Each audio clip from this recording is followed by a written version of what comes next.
শুরু করছি মহান আল্লাহর নামে, যিনি সৃষ্টি করেছেন এত সুন্দর জমিন ও আসমান, যার আদর্শে গড়তে হবে আমার আপনার জীবন। জন্ম থেকে এখন পর্যন্ত আগলে রেখেছে সেই মা বাবার নামে।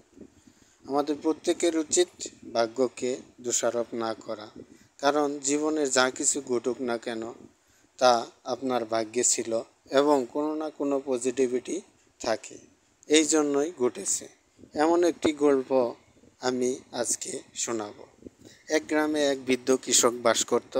তার একটি তেজি ঘোড়া ছিল।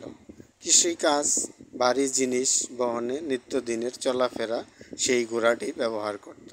একদিন হঠাৎ ঘোড়াটি হারিয়ে গেল। অনেক খোঁজাখুঁজি করেও তাকে আর কোথাও পাওয়া গেল না। কৃষকের ছেলের খুব মন খারাপ, কোনো মতেই কান্না থামছে না। কিন্তু কৃষকের কোনো ভ্রূক্ষেপ নেই। হারিয়ে যাওয়ার জন্য তার কোনো আফসোস বা দুঃখবোধ নেই। তাকে দেখে মনে হচ্ছিল যেন কিছুই হয়নি। আশেপাশের প্রতিবেশীরা এসে বলল, তোমার কি দুর্ভাগ্য, একটা মাত্র ঘোড়া, তাও হারিয়ে গেল। এই কথা শুনে কৃষক মৃদু হেসে বলল, হতে পারে। তার কিছুদিন পর ঘোড়াটি আবার কৃষকের বাড়ি ফিরে আসলো এবং তার সাথে আরও 3টি বন্য ঘোড়া। কৃষকের বাড়িতে সেই দিন আনন্দের বান ডেকেছে। শুধু হারানো ঘোড়াটি ফিরে আসেনি, তার সাথে আরও 3টি ঘোড়া। প্রতিবেশীরা আবার দেখতে আসলো।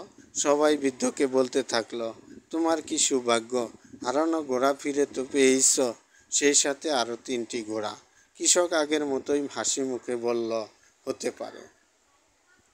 2 দিন পর কৃষকের একমাত্র ছেলে বন্য ঘোড়ায় চড়তে গিয়ে একটি পা ভেঙে গেল। দুর্ঘটনায় তার পা ভালোভাবেই ভেঙেছে। এই খবর শুনে প্রতিবেশীরা এসে খুব আফসোস করল।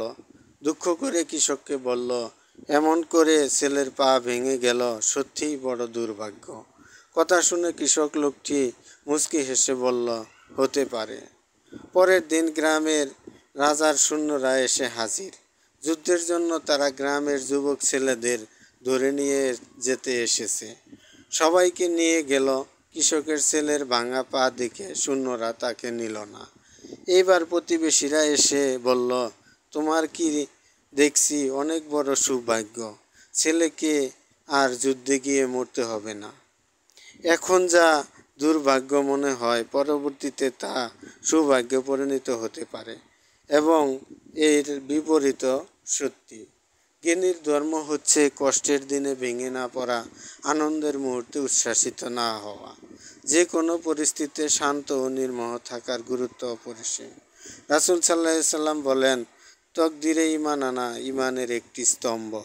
অন্যদিকে হাদিসে রাসূল সাল্লাল্লাহু আলাইহি সাল্লাম বলেন, তুমি যা কিছুই করো না কেন, তা যদি তোমার জন্য নির্ধারিত থাকে তা তোমার কাছে আসবেই, আর না থাকলে তা কখনোই আসবে না। তাই আমাদের উচিত হলো, আমাদের কাজ হলো চেষ্টা করা, সৎ পথে চলা, আর ফলাফল আল্লাহর ইচ্ছায় নির্ধারিত ও আল্লাহর উপর ভরসা রাখা।